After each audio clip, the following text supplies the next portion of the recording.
राहुल जी, इसमें क्या आपको होता हुआ आगे दिखाई दे रहा है? आपकी राजनीतिक समझ क्या कह रही है?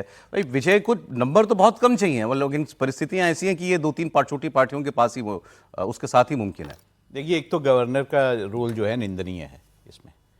अगर हम ये भी देखें कि वाजपेयी की 13 दिन की सरकार जो थी उसमें भी राष्ट्रपति ने वाजपेयी को जानते हुए कि उनके पास नंबर नहीं है बुलाया था सरकार बनाने के लिए, और फ्लोर ऑफ द हाउस पे ये तय होता है कि क्या होना है क्या नहीं होना है, किसी की सरकार बनेगी किसकी सरकार नहीं बनेगी। दूसरी बात ये है कि डीएमके जो है वीसीके को ये कह रहा है और सीपीएम को कह रहा है कि आप जो है एआईएडीएमके को जो है आज समर्थन दीजिए, और ये जो है एआईएडीएमके को डीएमके बाहर से समर्थन की बात भी करा। राघवन भी बता रहे थे आपको कि डीएमके जो सरकार में शामिल नहीं होगा लेकिन बाहर से समर्थन के लिए तैयार है।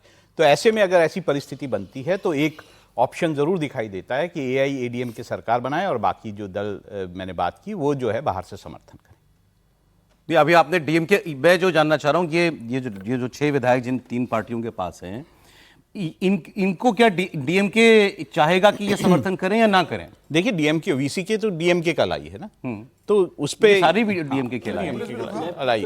तो अगर डीएमके जो है उसका इन अलाइज के साथ अच्छा रिश्ता है तो डीएमके की बात तो मानने की बात ज्यादा जरूरी है कि वो डीएमके की बात माने।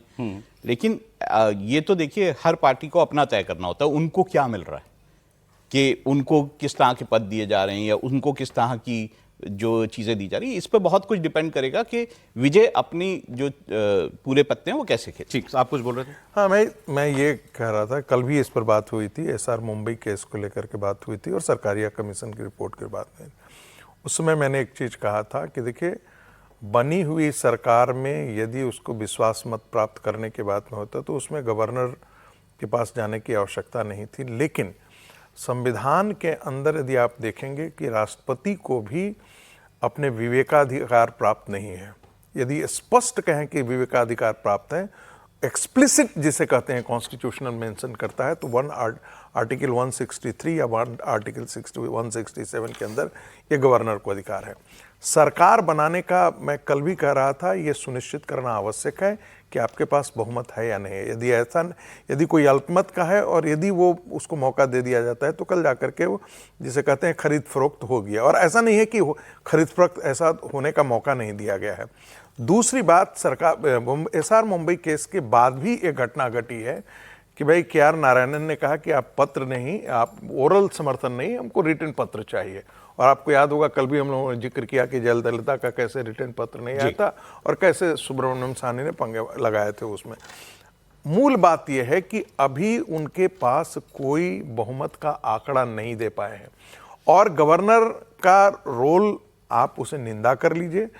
टेक्निकली बात यह है कि मैं मानता हूं कि कायदे से उनको बुलाना चाहिए था, लेकिन वो निंदा के पात्र नहीं है। इसलिए निंदा के पात्र नहीं है कि टेक्निकली गवर्नर इज राइट, कहीं से उनके पास न एआईडीएम के दे रहा है, न डीएम के दे रहा है, न डीएम के कॉन्स्टिट्यूएंट्स में एक छोड़ करके, कांग्रेस छोड़ करके कोई और समर्थन देने के लिए आ रहा है, न भारतीय जनता पार्टी समर्थन उनको दे आ रहा है।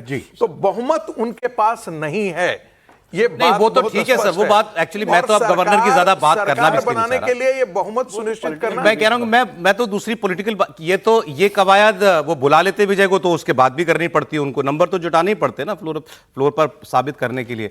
आएंगे कहां से, मैं तो ये पूछ रहा हूं। एक बार जरा राघवन से ये पूछ लेंगे, हम कैसे भूल जाते हैं कि भारतीय जनता पार्टी की सरकार 1 वोट से गिर गई थी। नहीं, वो सब ठीक है। एक लाइन जोड़ दूं सर, 2014 में तो देवेंद्र फडणवीस के पास बहुमत नहीं था। देवेंद्र फडणवीस गए, उन्होंने कहा मैं फ्लोर पे बहुमत प्रूव करूंगा। बहुमत न होने के बाद गवर्नर ने बुलाया, देवेंद्र फडणवीस ने मुख्यमंत्री की शपथ ली, और जब फ्लोर टेस्ट की बारी आई तो राष्ट्रवादी कांग्रेस पार्टी ने उनको समर्थन दिया। 2016 में 13 सीटें भारतीय जनता पार्टी की थी, 16 सीटें कांग्रेस थी। गवर्नर ने 13 सीटें वाले भारतीय जनता पार्टी को सरकार बनाने के लिए आमंत्रित किया गोवा में, और उन्होंने बाद में जोड़ तोड़ के दूसरे पार्टी को लेकर सरकार बनाई। तो भाई ये गवर्नर थोड़ी तय करेगा, फ्लोर पर तय होगा। और ये हो सकता है कि फ्लोर पर कई पार्टी, गवर्नर आज बुला ले, विजय के पास नंबर है क्या? नहीं, तो फ्लोर तय होगा ना। नंबर कैसे तय होंगे? ओहो, मैंने मान लिया आपकी बात। 15 एमएलए गायब हो गए, नहीं आए टेस्ट में। मैं कह रहा हूं, ये डिबेट हमने कल कर ली कि गवर्नर को क्या करना चाहिए था। मैं बहस आपसे ये कर रहा हूं कि नंबर आएंगे कहां से। बिल्कुल, आप पहले आप बुला लो, आज बुला लें गवर्नर, नंबर तो लाने पड़ेंगे ना उनको। नहीं,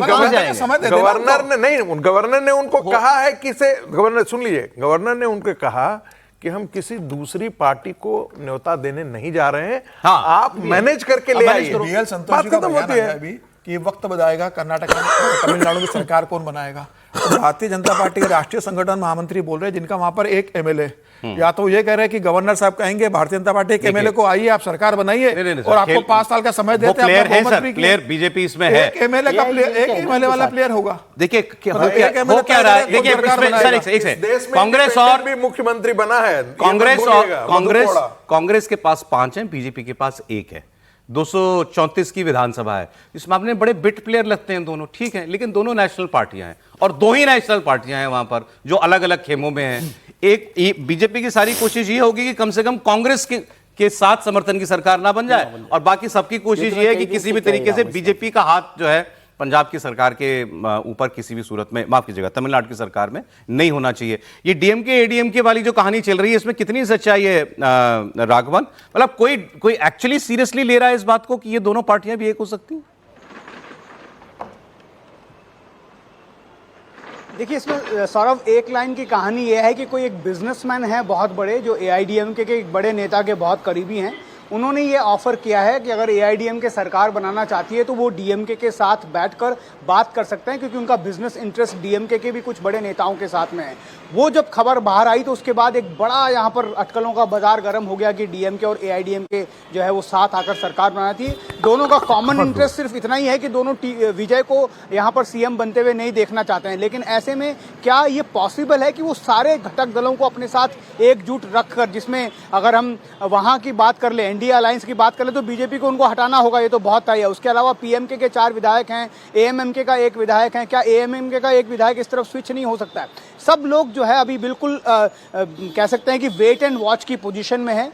टीवीके को लगता है कि अगर उनको फ्लोर टेस्ट के लिए अलाउ कर दिया जाए तो या तो ये हो सकता है कि जो बाकी दल हैं, क्योंकि पावर एक बार आ जाती है तो आप समझते हैं कि वो पॉलिटिकल इंक्लिनेशन है जो तुरंत बदलता है। हो सकता है ये छोटे छोटे दल जो है पीएमके हो, एएमएमके हो, 5 विधायक हो जाए, वो इस तरफ आ जाए। अगर वीसीके के 2 विधायक आ जाए तो वो थ्रू कर जाए। या फिर ये भी हो सकता है कि एआईडीएमके का एक बड़ा धड़ा जो लगातार विजय के समर्थन की बात कर रहा है वो उस वक्त एब्सटेंड हो जाए, क्रॉस वोटिंग हो जाए। तो ये तमाम तरीके जो है फ्लोर ऑफ द हाउस में अपनाए जा सकते हैं। इसलिए विजय बार बार ये इंसिस्ट कर रहे हैं कि उन्हें एक मौका सदन में जाने का देना चाहिए। लेकिन गवर्नर अड़े हुए हैं। उनका ये कहना है कि 118 की चिट्ठी जब तक मेरे आंखों के सामने नहीं आएगी तब तक मैं आपको अलाउ नहीं करूंगा। लेकिन एक बहुत बड़ी बात जो कहकर एक टेलीफोनिक इंटरव्यू में गवर्नर ने इस बात की भी चर्चा को गर्म कर दिया कि उन्होंने कहा कि अगर एआईडीएमके भी मेरे पास आती है और उनके पास भी 118 विधायकों के समर्थन की चिट्ठी होती है तो मैं उनको भी इन्वाइट कर सकता हूं। मेरे को सिर्फ नंबर से मतलब है, मेरे को गिनती नहीं चाहिए कि आप ओरली आकर बोल दें, मुझे आप रिटर्न में दीजिए, मैं ठीक है राघवन, यहाँ पर सीएम की पद की शपथ दिला सकता हूँ। इसलिए ये चर्निंग जो है बहुत ज्यादा तेज होगी। राघवन आपके पास आते हैं सर।